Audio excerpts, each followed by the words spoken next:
ज़रूरी है। आप अपना ख्याल रखिए। Health is wealth. ओके। मेरा नाम कमल है और हम लोगों ने डिसाइड किया है कि हम पढ़ाएंगे यूजीसी नेट के बारे में, है ना। मैं लास्ट 2019-20 के समथिंग मैंने भी तैयारी की है। अभी अभी नया नया मैं भी एक स्टूडेंट हूँ, मैं भी तैयारी कर रहा हूँ आपकी तरह, और मैंने जेआरएफ और गेट क्वालिफाई किया है। ओके। और नेट की जो पेपर फर्स्ट है और जो पेपर सेकंड है ना, क्योंकि जो पेपर सेकंड होता है वो वेरी करता है, चेंज होता रहता है, सबका अपना अपना सब्जेक्ट, अलग अलग सब्जेक्ट होता है। बट जो पेपर फर्स्ट है वो कॉमन होता है सबके लिए, है ना। तो उस पेपर फर्स्ट की एक यूनिट का नाम है टीचिंग एप्टीट्यूड। आपको नहीं पता तो मैं बता दूं आपको कि teaching aptitude UGC net exam की एक यूनिट है, और उस दो 10 यूनिट होती है जनरली। उस एक 10 में से एक यूनिट का नाम है टीचिंग एप्टीट्यूड। मैंने पहले भी पढ़ाया है, जैसे कि हायर एजुकेशन मैंने पढ़ा दिया, जनरली मैंने रिसर्च एप्टीट्यूड पढ़ा दिया। तो अब हम शुरू कर रहे हैं टीचिंग एप्टीट्यूड। सो प्लीज़ आप सबको से पहले तो मेरी एक रिक्वेस्ट है कि प्लीज़ आप लोग, मेरा चैनल है dear destiny YouTube channel, please आप उसको सब्सक्राइब कर दीजिए, ताकि जितने भी क्लासें होने वाली है यूजीसी नेट की, वहाँ पर आपको लिंक, आपको एक नोटिफिकेशन मिल सके। प्लीज़ आप मेरा चैनल सब्सक्राइब कर दीजिए। उसके बाद आपको अगर क्लासेज के लिंक और क्लासेस की नोट्स अवेलेबल चाहिए, कुछ नोट्स वगैरह चाहिए, फ्री ऑफ कॉस्ट आपको चाहिए, क्योंकि मैंने देखा है यूट्यूब पे या कहीं पर बहुत सारी जगह देखा है मैंने, कि भाई लोग पैसे लेते हैं उसके बाद आपको नोट्स देते हैं। मैं आपको free of cost notes available कराऊंगा। तो प्लीज़ मेरा जो चैनल है, टेलीग्राम चैनल, वो ज्वाइन कर लीजिए। अब मैं कमेंट बॉक्स में भी डाल दूंगा लिंक, और यहाँ पर भी मैंने लिंक डाल रखी है। जो सारी जितने भी क्लासें होने वाली है वो जिस नेट के एग्ज़ाम से रिलेटेड होने वाली है। तो प्लीज़ आप अपना ख्याल रखिए, और वैसे भी अगले महीने में एग्ज़ाम है, आप तैयारी करिए। मैं आपको गाइड करता हूँ, मोटिवेट करता हूँ, आपको जो भी क्लासें होने वाली है उसके बारे में बताता हूँ। तो प्लीज़ अब हम बात करते हैं टीचिंग एप्टीट्यूड, है ना। तो टीचिंग, अब देखो टीचिंग एप्टीट्यूड में देखो टीचिंग क्या होती है, टीचिंग का मीन समझना है, उसके बाद हम एप्टीट्यूड का मीन समझेंगे, है ना। टीचिंग का मतलब क्या होता है? टीचिंग का मतलब जनरली होता है टू इंस्ट्रक्शन या टू टीच, यानी कि पढ़ाना या किसी को निर्देश देना, है ना। ओके। अब कुछ पॉइंट्स है उसके बारे में हम बात करते हैं। Teaching is a process and set of activities, यानी कि जो टीचिंग हो रही है, यानी कि जो पढ़ाया जाता है, टीचिंग होती है, वो एक प्रोसेस है। ओके। और इसके जो कुछ एक्टिविटीज होती है, एक सेट का एक जो एक्टिविटीज का एक सेट है ये, है ना। Teaching is as a whole aim to bring changes in the behaviour of the student. अच्छा, स्टूडेंट और पीपल एक ही बात है ना, आप कंफ्यूज मत रहना। ओके। तो इसका मतलब ये होता है कि एक टीचर किसी अपने स्टूडेंट को पढ़ाकर या स्टूडेंट का बिहेवियर में चेंज करता है। ओके। अब देखो क्या होता है, जनरली एज ए टीचर मैं आपको पढ़ा रहा हूँ, अब ये नहीं कि मैं आपका इतना बिहेवियर चेंज कर दूंगी, कल को आप जाके साधु बन गए हो, हिमालय पे जाके पूजा कर रहे हो, मतलब साधना में लीन हो गए एकदम से कि भाई ये हम तो साधु बनेंगे, सर ने हमें हमारा बिहेवियर चेंज कर दिया। ऐसी बात नहीं है। इसका मतलब ये होता है कि उनका एम होता है, उनका ऑब्जेक्टिव होता है टीचिंग का, कि हम स्टूडेंट का इतना बिहेवियर चेंज करें कि मान लो कल कल तक आपको ये नहीं पता था कि टीचिंग का मतलब क्या होता है, वो आज मैंने बता दिया, तो आपके बिहेवियर में इतना चेंज हो गया कि आपको टीचिंग का मतलब समझ में आ गया। Okay. Teaching is a triadic process. Okay. जो जो मैं बता रहा हूँ, मैं देखो जनरली मैं अपने कंटेंट में वही डालता हूँ जो इंपॉर्टेंट है, जो पूछे गए क्वेश्चंस है, जो आपको पढ़ने चाहिए। बेफालतू की चीजें हमें पढ़ने से कोई मतलब नहीं, क्योंकि हमारा आफ्टरऑल एक ही एम है, वो है कि यूजीसी नेट जेआरएफ क्वालिफाई करना। ओके। तो जनरली क्या होता है, teaching is a triadic process, है ना। ओके। टीचिंग के 3 वेरिएबल्स होते हैं। तीन कौन कौन से वेरिएबल्स होते हैं? टीचिंग्स वेरिएबल्स के बारे में करते हैं। पहला आपका होता है इंडिपेंडेंट वेरिएबल, उसके बाद डिपेंडेंट वेरिएबल, उसके बाद इंटरवेनिंग वेरिएबल। अच्छा, हम इसको इन डिटेल थोड़ा पढ़ते हैं, देखते हैं कि ये वेरिएबल्स है क्या जनरली। चलिए, टीचिंग वेरिएबल पहला है आपका इंडिपेंडेंट वेरिएबल। इंडिपेंडेंट वेरिएबल का मतलब होता है जो किसी पर डिपेंड नहीं है, मतलब बोलते हैं ना कि एकदम से डिपेंड नहीं है किसी पर, वो होता है टीचर। टीचर किसी पर डिपेंड नहीं, एकदम फ्री होता है, जैसे चाहे वो पढ़ा सकता है, जैसे चाहे अपनी मेथड को यूज कर सकता है, जैसे चाहे स्टूडेंट को पढ़ाए। जो डिपेंडेंट वेरिएबल है वो होता है आपका स्टूडेंट, यानी कि डिपेंड है किस पे? टीचर पर। टीचर पढ़ाएगा, टीचर बोलेगा, वो ऐसा करना पड़ेगा उसको। फिर उसके बाद होता है इंटरवेनिंग वेरिएबल। इंटरवेनिंग का मतलब आपने अच्छा सुना होगा काफी बार कि मान लो दो लोगों के बीच में इंटरफेयर करना, इंटरफेयर मत करो, इंटरफेयर करो, है ना, जनरली ये सुना होगा आप लोगों ने। तो इंटरवेनिंग का मतलब होता है कि डिपेंडेंट वेरिएबल और इंडिपेंडेंट वेरिएबल को जोड़ने वाला जो होता है इंटरवेनिंग वेरिएबल होता है, जो सपोर्टिव मटेरियल हो गया आपका, जो सपोर्ट करता है ओके।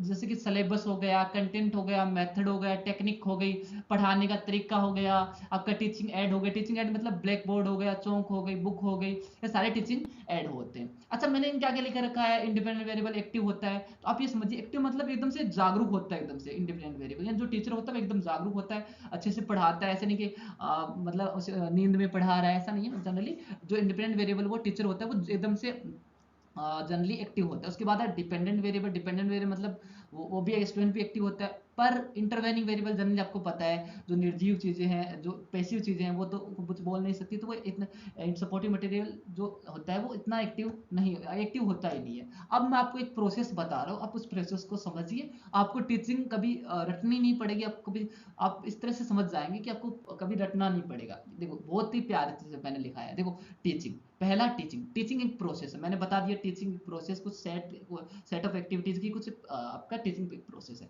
पहले क्या होता है, आपका इंडिपेंडेंट वेरिएबल जो टीचर है, मैंने बताया इंडिपेंडेंट वेरिएबल जो डिपेंड नहीं किसी पर, कौन है, टीचर है। क्या करता है, इंटरवेनिंग वेरिएबल जो सपोर्ट मटेरियल है, जैसे कि आपका syllabus, method, content, techniques, teaching add जो भी है, ओके, वो सपोर्ट मटेरियल क्या करता है टीचर। अब देखो टीचिंग एक प्रोसेस है, उस प्रोसेस में क्या होता है वो सुनो, देखो ठीक है। टीचर क्या करता है, सपोर्टिव मटेरियल की हेल्प से डिपेंडेंट वेरिएबल जो स्टूडेंट है उसके बिहेवियर को चेंज करता है, और ये जो प्रोसेस है उसको क्या बोलते हैं, teaching. It's that simple. Okay, समझ में आया आप लोगों को। देखो दोबारा बताता हूँ। दोबारा ये हुआ कि जो टीचर होता है वो क्या करता है, आपके सपोर्टिव मटेरियल की हेल्प से डिपेंडेंट वेरिएबल के बिहेवियर को चेंज करता है। ये प्रोसेस क्या कहलाती है, आपकी टीचिंग। ओके। अब मैं कुछ चीजें, कुछ और फिर आपके पॉइंट मैंने ब्लू पॉइंट्स लगाए हैं, वो आपके कुछ बिग पिन पॉइंट वगैरह चेक करते हैं कि जनरली है क्या। Teacher is free to act in teaching process while student are dependent on him for seeking behaviour change development. Okay, तो उसकी जनरली क्या होता है, टीचर फ्री होता है अपनी टीचिंग प्रोसेस में, चाहे वो पढ़ा सकता है, बट स्टूडेंट उस पर डिपेंड होता है टीचर पर। क्योंकि क्या करता है, आपका टीचर स्टूडेंट का बिहेवियर चेंज करता है, टीचर ही उसको पढ़ाता है। Okay, teacher has to plan, teacher के पास प्लान होना चाहिए, organise, to lead, control and process of teaching. यानी कि जो प्रोसेस ऑफ टीचिंग है उसमें देखो मैंने मेरे पास एक मैंने पूरी जो क्लास है उसको ऑर्गेनाइज किया है, मैंने आपके लिए कंटेंट बनाया है, उसको तैयार किया है, क्लास रिकॉर्ड कर रहा हूँ, सारी चीजें चलती है। मैं उसको पूरी टीचिंग प्रोसेस को करता हूँ, किस लिए, सो दैट, ताकि हम उस डिजायर आउटकम्स को पा सके जो हम चाहते हैं, उसको प्रॉपरली ऑब्टेन कर पाए, प्रॉपरली उसको पाए। डिजायर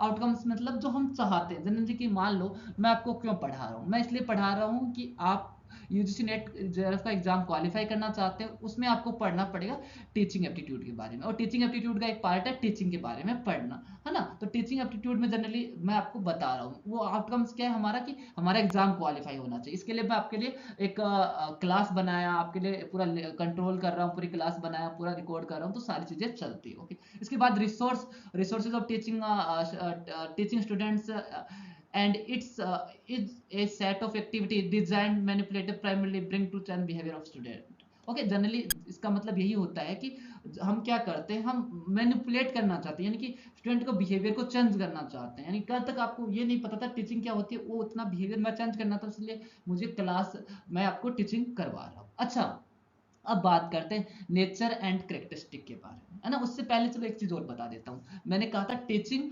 एप्टीट्यूड, टीचिंग के बारे में तो मैंने बता दिया, अब एप्टीट्यूड का मतलब क्या होता है, अच्छा मेंशन नहीं किया है। सो प्लीज मैं हमेशा अपने स्टूडेंट्स को बोलता हूँ कि जब भी आप मेरी क्लास ले तो पेन और कॉपी पे बैठे, ताकि जो भी बहुत सारी चीजें ऐसी जनरली होता है कि वो मैं आउट ऑफ बाहर से भी बता देता हूँ। जो देखो, एप्टीट्यूड का मतलब होता है किसी भी काम को करने की क्षमता या कैपेसिटी, एबिलिटी, है ना। किसी भी काम को करने की क्षमता, एबिलिटी। ओके, इसका मतलब होता है एप्टीट्यूड।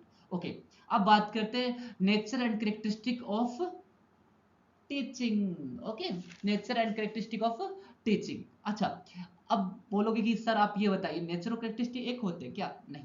नेचर और कैरेक्टरिस्टिक वैसे तो जनरली ऐसा माना जाता है कि किसी इंसान का नेचर कैसा है या कैरेक्टरिस्टिक कैसे है, आपने अपने वर्ड है तो अलग अलग यूज होते हैं, अलग अलग जगह, स्पेसिफिक जगह से होते हैं। ओके, अच्छा, पहले बात करते हैं हम नेचर की। नेचर का मतलब क्या होता है? नेचर का मतलब होता है वो कैरेक्टरिस्टिक, कैरेक्टरिस्टिक का मतलब, नेचर का मतलब सेम होता है विशेषता है, किसी भी इंसान की विशेषता है। विशेषता क्या है किसी इंसान की? ओके, तो जनरली नेचर का मतलब होता है वो विशेषता है जो आपको बाय बर्थ मिली, यानी कि जन्म से, आप जन्मजात आपको कौन सी विशेषताएं आपको मिली है ना। और आपका कैरेक्टरिस्टिक का मतलब आपने क्या सीखा है, बाय लर्निंग, यानी दुनिया से आपने क्या सीखा है, वो कैरेक्टरिस्टिक। जैसे कि मैंने, मेरे जन्मजात विशेषता ये है कि मैं एक ह्यूमन बीइंग हूँ, है ना, और मेरे अंदर काइंडनेस है, ये मुझे जन्मजात मिली है। बट मैंने सीखा क्या है, लोगों से मतलब अच्छे अच्छे से बोलना सीखा। मैंने घर वालों से या समाज से मैंने सीखा कि अच्छा क्या है, बुरा क्या है, बहुत सारी चीजें सीखी है, तो वो मेरे कैरेक्टरिस्टिक है। बट नेचर ये कि मेरे अंदर काइंडनेस है, वो बचपन से या मेरे बाय बर्थ है ना। अब जैसे एक एग्जांपल बताता हूँ, जैसे नेचर का एग्जांपल बताता हूँ। नेचर क्या होता है, मान लो जो बिल्ली होती है, बिल्ली का, आपने बिल्ली का बच्चा देखा हो, उसको आप कितने भी अच्छे से परिवेश दे दो, उसको कह दो कि आप कभी भी चूहे के पीछे मत भागना, आप दूध पियो, आप कभी भी मांसाहारी मत बनो, आप नॉनवेज मत खाओ, कभी बोल दो उसको, बट जनरली बिल्ली का बच्चा जब बड़ा हो जाएगा तो वो जब चूहा दिखेगा तो उसके पीछे भागेगा ही, है ना। तो उसका ये नेचर है, ये जन्मजात उसको मिला है, ये बाय बर्थ उसके, मतलब बोलते हैं ना उसके ब्लड में ये चीज है ना। आपने सुना होगा कि कुत्ते की पूंछ आप कितना भी लो सीधी नहीं होने वाली, तो वो उसका नेचर है, वो संग नहीं होने वाला। कैरेक्टरिस्टिक आप सीखते हो। ओके, तो आई होप आपको कैरेक्टरिस्टिक और नेचर में आपको डिफरेंस पता चल गया होगा। अब बात करते हैं उसके कैरेक्टरिस्टिक टीचिंग की, और या नेचर बोल सकते हो या आप कैरेक्टरिस्टिक बोल दो टीचिंग। ओके, पहली बात, पहला पॉइंट है हमारा, teaching is a complex social process, यानी कॉम्प्लेक्स का मतलब कठिन, सोशल प्रोसेस मतलब सामाजिक प्रक्रिया। ओके, सिक्स जो टीचिंग है आपकी, है ना, वो एक सामाजिक, एक कठिन सामाजिक प्रक्रिया। जैसे कि कुछ पॉइंट मैं बताता हूँ आपको। टीचिंग है complex social phenomena, social phenomena, teaching एक सामाजिक प्रघटना है, यानी कि घटना है जिसमें क्या करते हैं, स्टूडेंट और एक टीचर आपस में मिलते हैं क्लासरूम में, और टीचर स्टूडेंट को पढ़ाता है जनरली जो हमें पढ़ना होता है। ओके, और the social and human factors, यानी कि यहाँ पर सोशल सोसाइटी के बारे में बताया जाता है, कुछ ह्यूमन बीइंग के बारे में बताया, वो सारी चीजें डिस्कस होती रहती है। अच्छा, इट्स डायनामिक नॉट स्टैटिक। जिनको ये नहीं पता कि डायनामिक का मतलब क्या होता है, स्टैटिक का क्या मतलब होता है, वो चीजें मैं बता देता हूँ। डायनामिक का मतलब होता है वो चीजें जो लगातार चेंज होती रहती है। जैसे कि मान लो आप, आपकी एज है, वो एज चेंज होती रहती है, आपका फेस चेंज होता रहता है। कुछ चीजें होती है स्टैटिक, स्टैटिक मतलब जो स्थिर है, वो चेंज नहीं होती है। जैसे कि मान लो कोई भी एग्जांपल ले लो, कि मान लो जो चीजें स्टैटिक है, जो चीजें चेंज नहीं होने वाली, मान लो हमारा देश आजाद हुआ था 1947 में, और वो 20 साल बाद भी देखो तो 1947 में आजाद हुआ, तो चेंज नहीं होने वाली, डेट चेंज नहीं होने वाली आपकी। मान लो अब 100 साल 1000 साल बाद भी कहो कि इंडिया कब आजाद हुआ था, 1947 में, यानी 1947 में आजाद हुआ था। तो कुछ चीजें स्टैटिक होती है, कुछ चीजें डायनामिक्स होती है। जो टीचिंग है वो आपकी डायनामिक है, वो चेंज होती रहती है, स्टैटिक नहीं है। मान लो टीचिंग आज मैं आपको इस तरह से पढ़ा रहा हूँ, पीपीटी से पढ़ा रहा हूँ, क्या पता मैं कल आपको जो स्मार्ट बोर्ड से पढ़ाऊं तो मेरे जो पढ़ाने का तरीका चेंज हो गया। आपका क्या पता ऐसा सुपर कंप्यूटर आपने यूज करना, कल आप मोबाइल से पढ़ रहे हो, आज आप है ना। तो टीचिंग आपकी जनरली चेंज होती रहती है। पहले हम जो गुरु और शिष्य पढ़ते थे आपस में, फिर धीरे धीरे क्लासरूम टीचिंग आई, अब ऑनलाइन टीचिंग आई, मैं घर बैठे रिकॉर्ड कर रहा हूँ वीडियो, आप घर बैठे देख रहे हो, तो टीचिंग चेंज होती रहती है, वो स्टैटिक नहीं है। आई होप आप ये पॉइंट आपको समझ में आ गया होगा। ओके, इसके बाद हम बात करते हैं इसके बाद सेकंड पॉइंट जो हमारा है, teaching is both art as well as science, यानी कि टीचिंग एक आर्ट भी, यानी कला है। टीचिंग करना एक अपने आप में कला है। बहुत सारे मैंने अपने फ्रेंड देखे हैं, बहुत सारे मेरे स्टूडेंट है, बहुत सारे जूनियर्स, बहुत सारे लोगों को मैंने देखा जिनको जिनको टीचिंग करना आसान नहीं है। देखिए, मैं हमेशा बोलता हूँ, अगर आप किसी को पढ़ा रहे हो तो जनरली इसमें बहुत सारे लोगों का करियर दांव पे लगा होता है, बहुत सारे लोगों का उम्मीदें होती है उस पर। तो अगर आप टीचिंग करना चाहते हो तो उसमें आपको 110% देना पड़ता है, जनरली हर काम में देना पड़ता है। टीचिंग बहुत बड़ी रिस्पॉन्सिबिलिटी है, हर कोई टीचिंग नहीं कर सकता है। टीचिंग के लिए आपको बहुत सारी रिस्पॉन्सिबिलिटी लेनी पड़ती है ना। और अपने आप में साइंटिफिक, जो भी आप पढ़ा रहे हो साइंटिफिकली पढ़ा प्रूव होना चाहिए। ऐसा नहीं कि बात करते करते हवा में तीर मारने लगो, कि कल को ये कहने लगो कि मैं चांद पे, चांद का ये कर दूं, ये कर दूं, तो मतलब आसमान में ये हो जाएगा, तो आप हवा में तीर नहीं मार सकते। आप साइंटिफिकली पढ़ाइए अच्छे से, आप जो चीजें पढ़ा सकते हो वही चीजें होनी चाहिए, है ना। और ये एक कला है, आर्ट भी है। ओके, उसके बाद बात करते हैं थर्ड पॉइंट। थर्ड पॉइंट आपका, टीचिंग जो प्रोफेशनल एक्टिविटी ऐसा नहीं है ना। प्रोफेशनल मतलब जनरली टीचर आता है क्लासरूम में, स्टूडेंट क्लासरूम में होते हैं, टीचर पढ़ाता है, जो कंसेप्ट पढ़ा दिया फिर उसके बाद स्टूडेंट उससे क्वेश्चन पूछते हैं, एक प्रोफेशनल एक्टिविटी है ना, चलता रहता है ये चीजें है ना। जनरली ऐसा एक प्री प्लान होती है, प्लान बनाकर जनरली ये होगा ऐसे होता है। ओके, उसके बाद teaching is an outcome of teacher, यानी कि टीचर का ही आउटकम है टीचिंग। आउटकम का मतलब होता है रिजल्ट, यानी कि मान लो मुझे आपको पढ़ाना है कोई भी चीज, मान लो आपको मुझे पढ़ाना है अर्थ के बारे में पढ़ाना है, पृथ्वी के बारे में पढ़ाना है, तो है ना, मैं आपको पढ़ाऊंगा, एक मैं एज ए टीचर मैं आपको पढ़ाऊंगा अर्थ के बारे में, उसका आउटकम होगा टीचिंग, जो भी मैंने पढ़ाया वो उसका आउटकम होगा यानी रिजल्ट होगा। ओके, इसके बाद बात करते हैं फिफ्थ पॉइंट पर। फिफ्थ पॉइंट है teaching is an organised system of varied action, यानी कि जनरली क्या होता है, टीचिंग एक वेरिएड ऑर्गेनाइज सिस्टम है, पूरा वेरिएड एक्शन, पूरा इन्वायरमेंट होता है, जनरली एक इन्वायरमेंट बनाया जाता है टीचिंग के लिए, है ना। ओके, टीचर क्या करता है टीचिंग में, टीचर और स्टूडेंट के अकॉर्डिंग वेरी करता रहता है ना, जनरली वेरी करता है, वेरिएड एक्शन है, यानी कि teaching as an organise system तो है ही है, वो वेरी करता है, वेरी का मतलब होता है चेंज होता रहता है। मान लो मैं आप लोगों को पढ़ा रहा हूँ है ना, कल मैं यूनिवर्सिटी में पढ़ाऊंगा तो मैं अलग तरीके से पढ़ाऊंगा, मैं अगर मैंने छोटे बच्चों को पढ़ाया तो मैं उनको अलग तरीके से पढ़ाऊंगा, मैं फॉर्मली पढ़ा सकता हूँ, मैं इनफॉर्मली पढ़ा सकता हूँ, मैं डायरेक्शनली डायरेक्शन देख के पढ़ा सकता हूँ। मान लो मैं किसी को ट्रेनिंग दे रहा हूँ, मान लो मैं एसपीएसएस के बारे में बता रहा हूँ, तो मैं ट्रेनिंग दे रहा हूँ तो उनको अलग तरीके से पढ़ाऊंगा। तो ये क्या होता है, टीचिंग अपने आप में चेंज होता रहता है, पढ़ाने का तरीका चेंज होता रहता है। उसके बाद हम बात करते हैं सिक्स पॉइंट पे है आपका, teaching is emblem of scientific observation and analysis, यानी कि we can analyse and observe the teaching है ना बाय टेस्ट। ओके, जनरली क्या होता है, हम टीचिंग को एनालाइज कर सकते हैं कि कैसे कर सकते हैं, और उसको ऑब्जर्व भी कैसे कर सकते हैं। मान लो टीचर कैसे पढ़ा रहा है ना, स्टूडेंट कैसे पढ़ रहा है, कौन से कंसेप्ट समझ में आए कि नहीं आए, उसको एनालाइज कैसे करोगे कि जो मैंने पढ़ाया आपको समझ में आया कि नहीं आया। मैं आपको टेस्ट देता हूँ है ना, टेस्ट लेता हूँ, टेस्ट के बाद मैं देखता हूँ कि आपके फुल मार्क्स आ रहे, मतलब आपको समझ में आ गया, वरना नहीं आया। ओके, इसके बाद बात करते हैं है ना, उसके बाद जो इसमें नेक्स्ट पॉइंट है आपका, हाउ द टीचर टॉट, यानी टीचर पढ़ा रहा है, कैसा पढ़ा रहा है, अच्छा पढ़ा रहा है, बुरा पढ़ा रहा है, मैंने आप लोगों को बता दिया। We can understand the student teacher relationship, हम टीचिंग के थ्रू हम समझ सकते हैं कि स्टूडेंट और टीचर की रिलेशनशिप कैसी है, स्टूडेंट टीचर कैसे पढ़ रहे हैं, माहौल कैसा है, एनवायरनमेंट कैसा है, उसके बारे में हम देख सकते हैं। उसके बाद आता है आपका, teaching is a highly dominated by communication skill, यानी कि जनरली क्या होता है, आपकी कम्युनिकेशन स्किल इंप्रूवमेंट होती है टीचिंग से, और जनरली आपकी अच्छी होनी चाहिए कम्युनिकेशन स्किल। जनरली आपका आप एक कंसर्न करने का, आपस में बात करने के स्टूडेंट से, कि आपकी कम्युनिकेशन स्किल अच्छी होनी चाहिए, ताकि आप उस स्टूडेंट टीचिंग करवा सकते। कोई भी ऐसे टीचिंग नहीं करवा सकता। मान लो बहुत सारे लोग ऐसे हैं जिनकी कम्युनिकेशन स्किल अच्छी नहीं है, वो टीचिंग नहीं करवा सकते, क्योंकि उनको कुछ मान लो बोलने में प्रॉब्लम, या वो शर्माते हैं, या कुछ और भी प्रॉब्लम हो सकता है। जिनकी कम्युनिकेशन स्किल अच्छी होती है वही लोग टीचिंग अच्छे से कर पाते हैं। उसके बाद आता है आठवां पॉइंट आपका, teaching is N interactive process. Interactive का मतलब होता है इंटरेक्शन करना, आपस में मिलना जुलना, बातें करना, इंटरेक्शन करना है ना, रिलेशन स्टेब्लिश करना है ना। एक टीचर होता है, बहुत सारे स्टूडेंट होते हैं, आपस में मिलते हैं, बातें करते हैं, किसी मुद्दे पे डिस्कशन करते हैं, टीचर कंसेप्ट करवाता है कोई भी है ना, तो एक इंटरेक्टिव प्रोसेस बन जाती है, इंटरेक्शन बन जाता है। ओके, ये होता है टीचिंग। इसके बाद जो नाइन्थ पॉइंट है वो है, teaching is N interaction between experienced and inexperienced people, यानी कि एक्सपीरियंस्ड यानी टीचर, इनएक्सपीरियंस मतलब स्टूडेंट, यानी कि एक्सपीरियंस जैसे टीचर, जो मान लो मैंने नेट के बारे में पढ़ा है, मुझे एक्सपीरियंस है, मैंने एग्जाम क्वालिफाई किया है, मुझे एक्सपीरियंस है कि कैसे पढ़ाना चाहिए, कैसे बच्चों को गाइड करना चाहिए। और आप लोग नए नए बच्चे आ रहे हैं जो पीजी फाइनल ईयर में है, जो पीजी फर्स्ट ईयर में है, या फिर पीजी क्वालिफाई कर, जो पीजी पास आउट है, वो सारे स्टूडेंट आए आए हैं नेट की तैयारी करने, उनको इतना एक्सपीरियंस नहीं है ना, तो उन लोगों को मैं पढ़ाता हूँ अपने एक्सपीरियंस के बेस पर। तो मेरी टीचिंग में एक इंटरेक्शन होता है उन लोगों के बीच में, टीचिंग में उन लोगों का बीच इंटरेक्शन होता है जो अनुभवी है, और जो अनुभवहीन है, जो अनुभव नहीं है जिनको। ओके, इसके बाद फाइनल पॉइंट है हमारा, लास्ट नोट द लिस्ट आपका पॉइंट 10, टीचिंग में be carry out in various forms of style.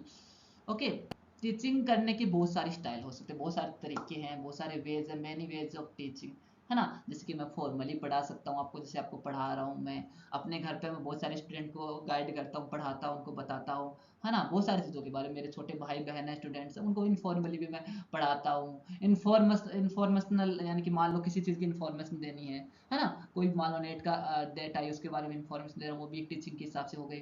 Directional, instructional, है ना, मान लो किसी को मैं ट्रेनिंग दे रहा हूँ, ट्रेनिंग के दौर में उनको निर्देश कर रहा हूँ, तो वो भी एक टीचिंग है। ओके, तो ये थी आपके टीचिंग के बारे में। आपको मैं एक बार रिवाइज करवा देता हूँ टीचिंग क्या होती है ना। तो वो एक बार रिवाइज करवा देता हूँ, आप देख लो कि टीचिंग जनरली होती क्या है। ओके, तो आपको मैंने ये सारी चीज़ें बता दी कि टीचिंग क्या होती है। और उसके बाद थैंक यू सो मच। जो आप, अगर आपको ये क्लास पसंद आई तो प्लीज़ हमारा चैनल सब्सक्राइब करिए और जितना हो सके उसको शेयर करिए। अब मैं आगे भी जो भी हमारी नेक्स्ट क्लास है वो भी टीचिंग एप्टीट्यूड के बारे में होने वाली है। मैंने रिसर्च एप्टीट्यूड कंप्लीट करवा दिया है, मैंने वो क्लासेस रिकॉर्ड है मेरे पास, बट मैंने यूट्यूब चैनल पे नहीं डाली है। बट आप अगर हमारा चैनल सब्सक्राइब करेंगे, अगर आप ईश्वर की कृपा रही तो बहुत जल्द हम आप लोगों के सामने पूरा सिलेबस तैयार कर देंगे, ताकि आपको मैंने जब मैं स्टूडेंट था मैंने बहुत चीज़ें फेस की, ऐसी चीज़ें कि जनरली कंटिन्यूसली नहीं मिल पाता है कंटेंट, बहुत सारी चीज़ें हैं जो नहीं हो पाती है। इसलिए मैंने खुद तय किया है कि मैं उन स्टूडेंट्स को फ्री ऑफ कॉस्ट पढ़ाऊंगा जो अफोर्ड नहीं कर सकते हैं, जो जनरली बहुत सारे स्टूडेंट हैं, अफोर्ड कर पाओ या नहीं कर पाओ, ये शिक्षा का अधिकार है, आप लोगों को पढ़ने का अधिकार है, सबको मिलना चाहिए। मैंने तैयारी की है, मेरी रिस्पॉन्सिबिलिटी बन जाती है कि मैं आपको भी पढ़ाऊँ अब आगे जाके। Okay, thank you so much.